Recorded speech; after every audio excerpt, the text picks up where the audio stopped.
Hey y'all, it's Pam with 44 Marketplace and Creative Finishes by Pam.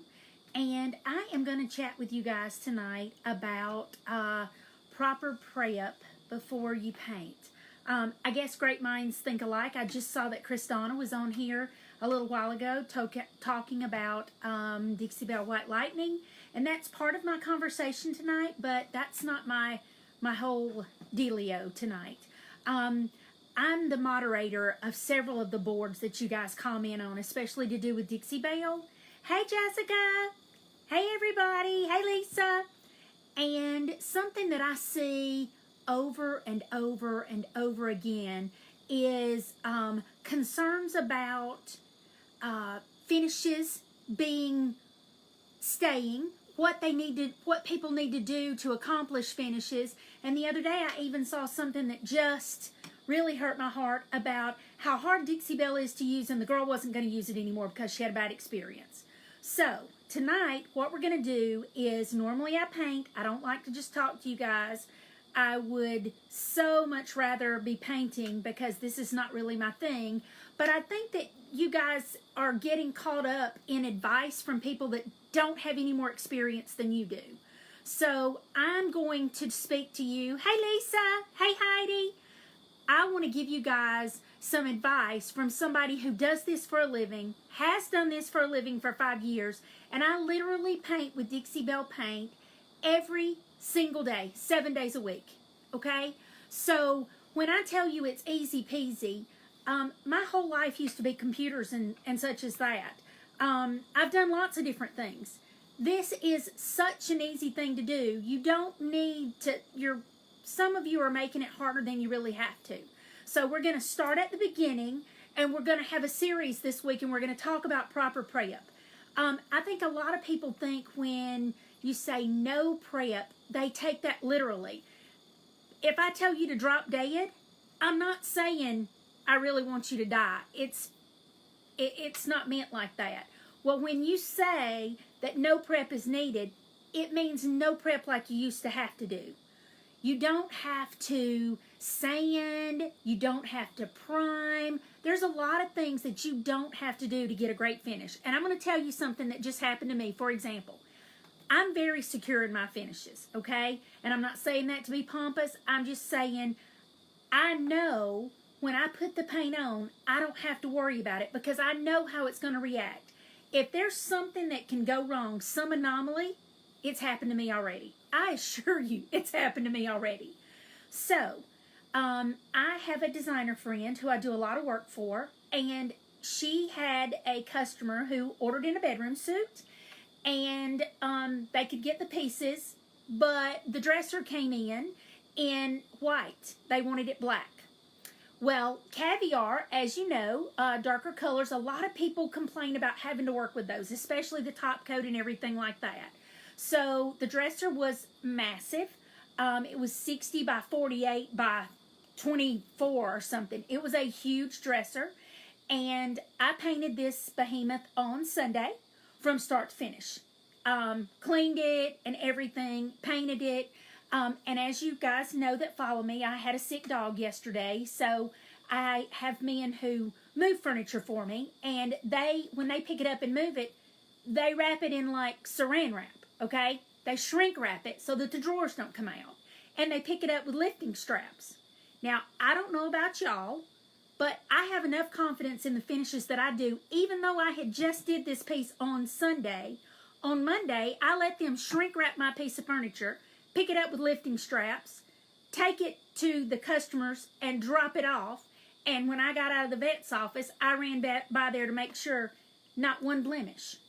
So when I tell you that you can do this, you can do this. And you don't have to be worried about the finish coming off and the finish peeling off and it not being a good finish.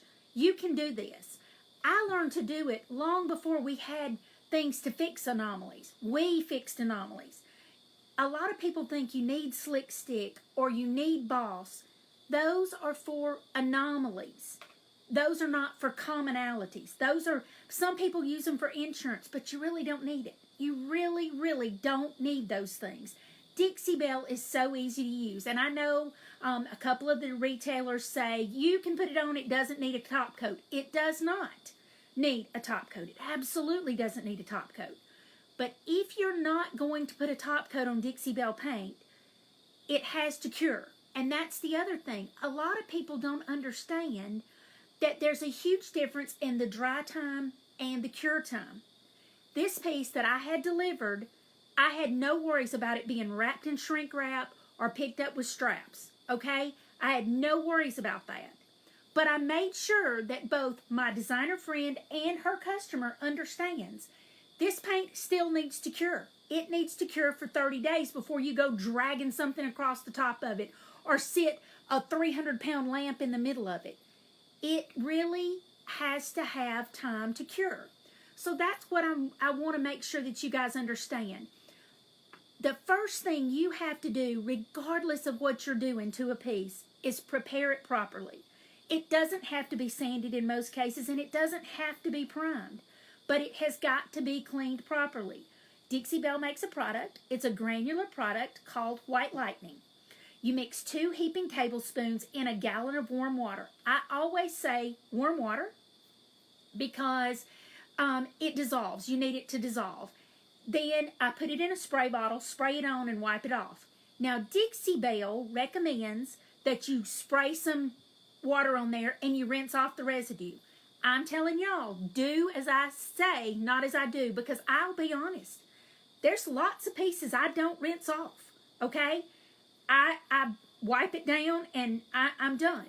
Now, they say that you should rinse it off, so I'm telling you, please, please, please, rinse it off for best adhesion.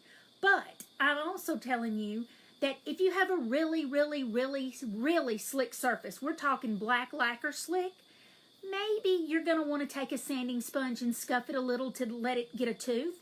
But outside of that, Dixie Belle works really, really well. It's a chalk type mineral paint, and I clean with White Lightning, I wipe down my piece, and that's it. I paint. I painted this piece with caviar, the one that everybody is struggling with top coats and everything else, and the designer was super pleased. And like I say, we shrink wrapped it and carried it with carrying straps the day after I painted it. I painted, I cleaned it, I painted 3 coats of paint because I was going over white with black, and I put 3 coats of top coat on there, and I didn't miss a beat. Everything dried, and it was the bomb diggity. Absolutely. The designer was happy, the customer's happy, I'm happy. So just remember, the prep it's not complicated. I don't care if you're doing kitchen cabinets, a piece of furniture, bathroom cabinets, whatever you're doing. You've got to clean it well. And I'll tell you, my little secret is when I clean mine, I spray it on and I scrub it with one of those little green scrubbies that you can get on the back of a yellow sponge, but mine are just little green scrubbies, and I scrub everything with that. I mean, it's so easy. It doesn't take an extra minute. But when I read these things on Facebook, I just want to say, it's not that hard. I am finishing my 12th kitchen this week. It's my last kitchen for the year, and I'm telling you, I've done little kitchens, big kitchens, dirty kitchens, clean kitchens. Every kitchen has to be clean. Do I top coat with the blue sponge? Actually, I don't usually use blue sponges. I use synthetic silk ones if I use a sponge, but I do spray my doors and drawers. A lot of times I just use my Chalk Pro 2-inch angled brush and I brush my clear coat right on there. It's super easy for you to do. I mean, it is super easy. Hey, Robin. It's amazingly easy for you to do. But basically what you're going to do is you're going to clean your cabinets, you're going to clean your furniture, you're going to clean whatever it is you're painting. Then you're going to go in and you're going to paint. Usually it takes 2 coats of paint. The average person, you're going to put 2 coats of paint to get it there. Hey, Sandy! And then you're going to I normally put 2 coats of a top coat on mine. I top coat everything. If you don't top coat, it does not need a top coat. You can burnish it with a paper bag. You can do whatever it is that you're most comfortable doing. I'm not going to tell you it's wrong. But I am going to tell you, if you don't top coat Dixie Belle paint, please be mindful. It takes 30 days to cure in, and even then, if you set a glass on it, you can still get a water ring. I'm not saying that to say anything bad about Dixie Belle paint. It's just, it is what it is. Any other chalk type paint, if you don't top coat it, you'll get a ring with a glass. You put gator hide on Dixie Belle top coat, no problem. No problem. Another thing, we had a leak in our warehouse. We've had one on and off for the last few years. And I have cabinet doors for Robin. Robin's watching now. Her cabinet doors are painted drop cloth. They've been painted for a while. And our roof leaked. Rusty water on drop cloth paint. And you're thinking, oh my gosh, here's another bad story. Nope. Because they're top coated with gator hide. I wiped them off and there's not one single spot left on them. So Dixie Belle gator hide is not complicated to use. It's very simple to use. And I know some people struggle with it. I don't shake my top coats ever because it causes bubbles. I do make sure that they're mixed really, really well. I stir them. You can get stir sticks anywhere, stir them. Hey, Michelle, I hope you're loving that buffet. You just stir it really well. If you don't mix your gator hide up well, you can have a bad finish. It will come off streaky and sometimes it looks too glossy. But if you just take that extra minute, I know we're all impatient. I am the queen of impatience, let me tell you. You've got to take that extra minute, stir it up well. Don't shake it because we don't want bubbles in our top coat. Stir it up well and then put it on. Put it on with a brush. Put it on with a sponge, whatever you're most comfortable with. You know, I don't have any problem with gator hide over dark colors. That's what I was saying. This piece that I did on Sunday was in caviar, which, in my opinion, is our darkest color. And, I mean, it looks beautiful. No, Jana, I still have 4 spots for Sunday's class right now. So, just when you start doing a piece, just take that extra minute and say, is it clean enough? And make sure and take an extra minute to clean it.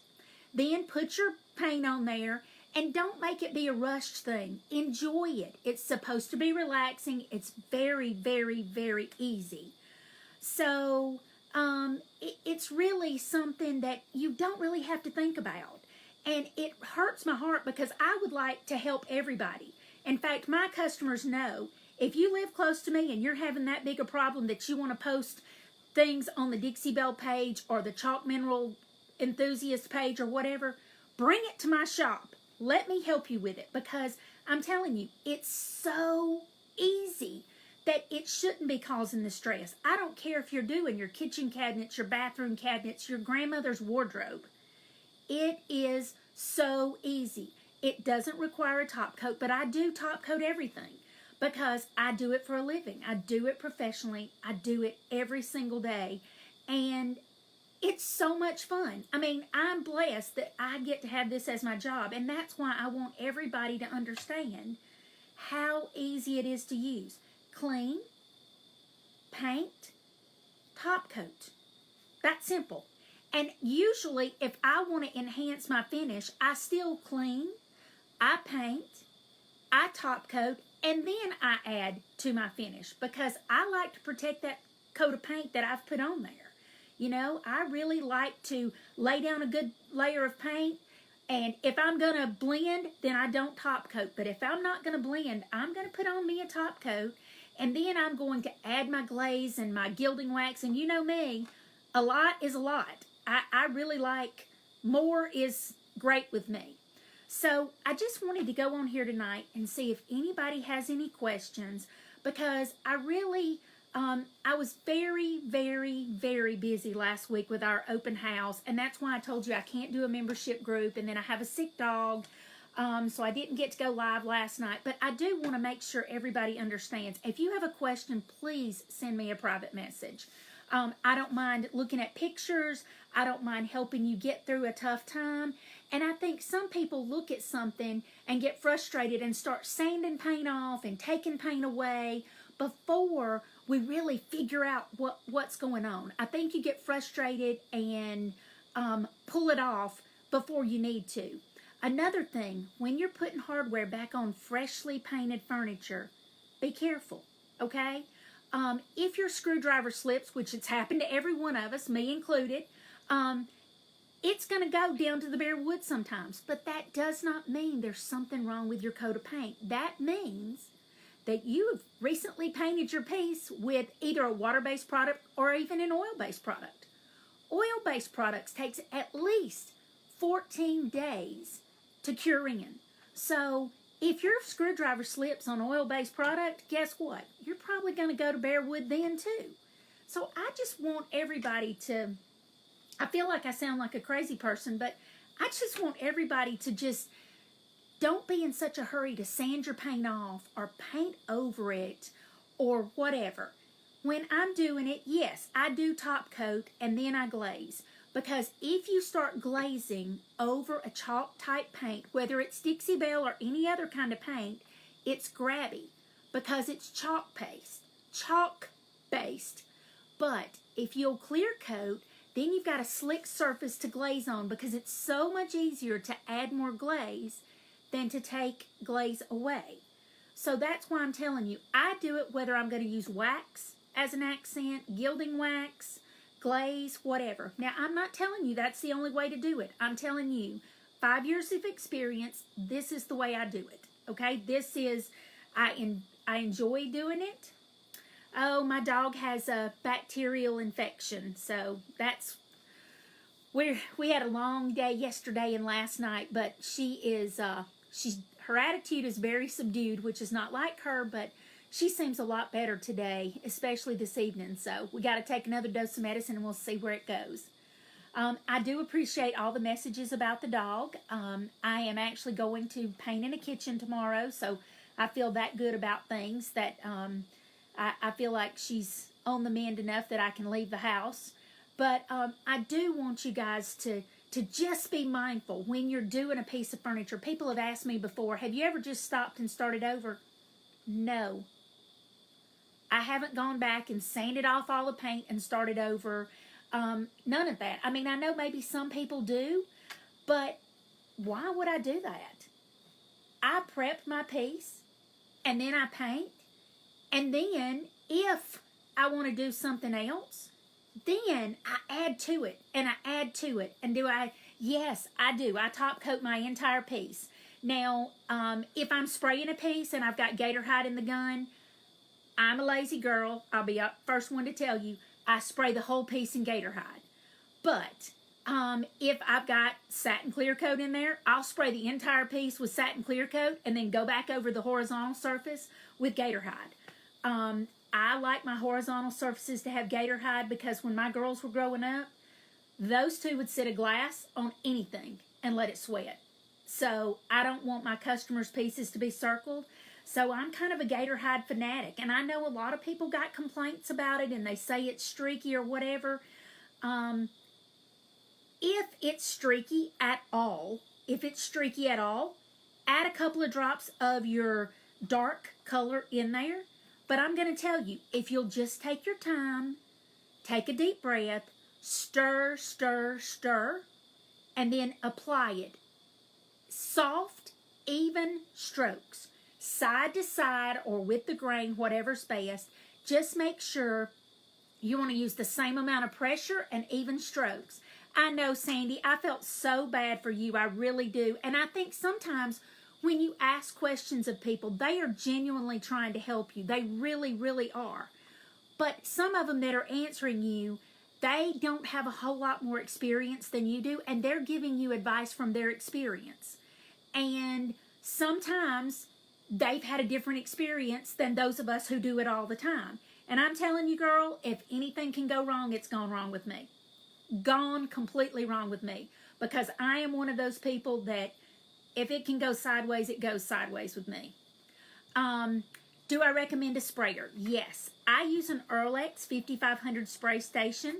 As far as professional grade sprayers go, it's inexpensive. It's $300. You can get it off of Amazon. And I've been using mine for over 4 years without a glitch, knock on wood. I mean, it's amazing.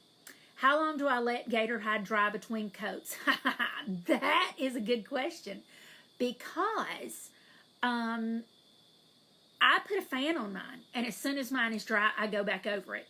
Now, I'm not telling you have to do that, but I told you I'm the queen of impatience, and I'm being straight up with you guys. Sunday, I am putting 3 coats of paint and 3 coats of top coat after cleaning a big piece and trying not to work 14 hours. So I had a fan blowing on my piece the entire time. When I wasn't painting, there was a fan blowing on it because I'm speeding up the process. Now, humidity affects how quickly your paint dries. There's a lot of things that affect how your paint does. But I'm here to tell you that if you have a problem, don't stop and get frustrated and start sanding it off. Don't do that. If you're having a problem, I'm always on Messenger, and if I'm not, send me a message and I'll get to it as soon as I can.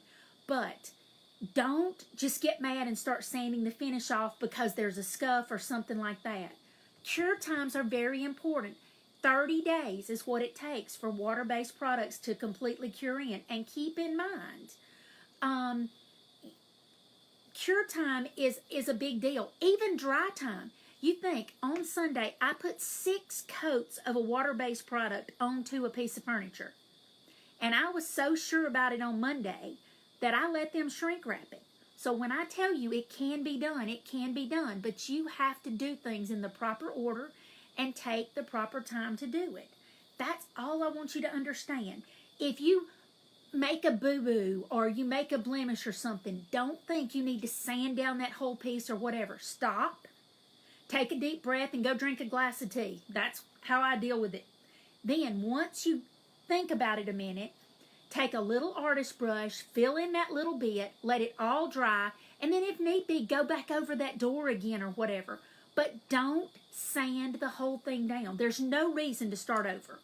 Now, if you notice that you've got some issues with paint coming off, you may need to investigate further, but I would never, ever, ever tell you you need to take every bit of your paint back off and all of that. There's usually no reason for that. Absolutely.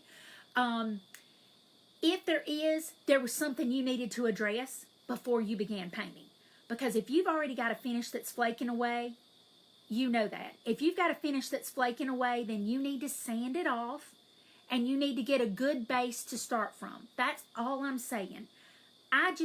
It breaks my heart that I can't fix everybody's issues, okay? And once you're so far in, you think, oh my gosh, I'm so far in, what am I going to do? But sometimes you need to just stop and drop back a second before you punt that ball away.